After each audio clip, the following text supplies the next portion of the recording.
Hello and welcome to The Pulse. I'm Ron Roberson. My very special guest today is Darrell Fusaro, and he's the author of a great book called What If Godzilla Just Wanted a Hug? And I like the caption below that it says, leading with the heart instead of the chin. Darrell, welcome. Thank you.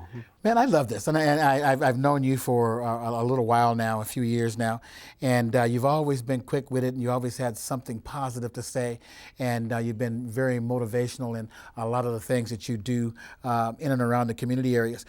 This book is interesting because it makes you laugh, but it also makes you think, and I really appreciate. Before we talk about this, give us a little bit about your background. My background? Well, actually, for years, how we met, we've known each other for many years, is through television. We worked on some shows. Matter of fact, Local Edition was Emmy nominated, thanks to you. And but in addition to that, I've always been someone who likes to encourage others, because my start, before I ended up in television, was a little rough, and because I always was fortunate enough to have people that, mentored me, but most of all encouraged me, praised me, helped me see myself more objectively instead of always being down on myself. That's what I find that gives me the most out of life, is being there and doing that for others. What motivated you to write this book? Well, what happened was, a lot of these stories, I do a lot of speaking engagements. And a lot of times I get called in by Fortune 500 companies to talk to their teams. And I'm always telling real life stories from my experience, about how being able to look at things with a little bit more of a positive perspective, even if it's the most seemingly negative situation at the time, tends to elevate our attitude, and we tend to make better decisions from that place, and it seems almost miraculously that things turn around. So telling these stories over the years, it just made sense to put them all together in a simple book, because I don't really like reading big, thick, books. Right. So I decided, okay, I'll keep it simple, and I'm also a cartoonist, so I included a lot of the funny little cartoons that help get the point across with the stories. Yeah, it's comedy that motivates you. It makes you laugh, but then it turns around and it makes you think. He was right. There's an excerpt in here that I really like, and I don't know why that particular one just jumps out at me. But it talks about, and it's really cool. Your writing is really unique, because you do a thing called blacks, Mexicans, and white people all have grandmas. Yeah. Explain that one for us. Okay. I don't know if we have time for the whole story, but in a nutshell, what happened, I was invited to give a talk, and this was one of the scariest. This was a tough crowd. This was 5-year-olds from Watts. No lie. And it was about, they wanted me to say something positive with these kids. Right. And I'm thinking, what am I going to tell these kids? I have nothing in common. I have nothing in common with these kids. This is that, the BS that we tend to think. Right. And we hear all this stuff, diversity, honor people's, their differences, which is cool. But my belief is you can't go into anything with a head full of thinking about people's differences. So I go, what do I have in common? So, no kidding, every morning, 30 days before this night, I says, God, just give me something inspiring that will help me communicate to 5-year-olds.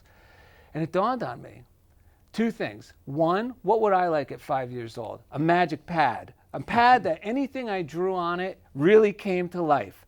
Okay, so I knew I could draw. I'll come up with a magic pad, but we'll get to that later. The other thing is, what do we all have in common? And I go, we all have grandmas. And everyone's grandma, everyone loves their grandma, and everyone's grandma pretty much is the same. We all have the little hat, the outfits.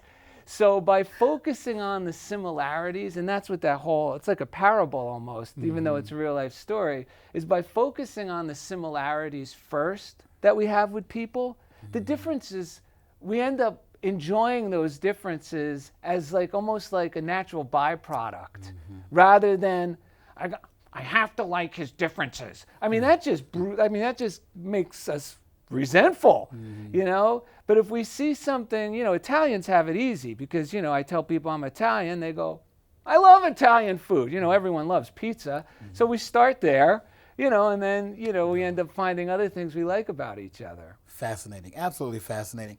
What do you hope folks, you're in a lot of places doing a lot of motivational speaking. I've also read some of your reviews, which have been like really, really great reviews you're getting. What do you hope folks will take home, not only from the book, by listening, but also by listening to you speak? That's a great question. And I haven't really thought about it so specifically before, but I think the best thing any of us can take away from anybody is, that inspires us is, and I think the reason we are inspired, but when we really feel uplifted, and it's funny that the word's uplifted, is because we're able to view our life from a higher perspective. Most of the time I'm grumbling because I'm like, oh, my wife, she doesn't clean the dishes. I'm looking really small, right? And once I just do the dishes, instead of complaining about her not doing the dishes, and just moving forward in a positive direction, my mind seems to elevate and I get a higher perspective of what's going on. The easiest way to jump right into that, like people who are watching this, okay, well, how can you help me jump right into this, is a gratitude list. It sounds obnoxious, someone, well, do a gratitude list. Think about what you're grateful for. And I don't want to do that, Well, even Plato said, a grateful mind is a great mind that attracts great things to itself. And when I just focus in the morning on the little things that I'm grateful for, starting with my health, my cat, my dog, my wife, my home, it's almost like that saying, when we thank God for the things that are going right in our life, he takes care of the things that are going wrong. And I find that to be absolutely 100% true. And if people can take that simple little thing, because that tool will work, from any one of my talks, even though I'm not a very good talker right now, that would be awesome. Great. The book is available on Amazon, all in natural outlets? Yes, it's Barnes & Noble, Tower Books, Amazon's the easiest way to find it. Just search the title, What If Godzilla Just Wanted a Hug?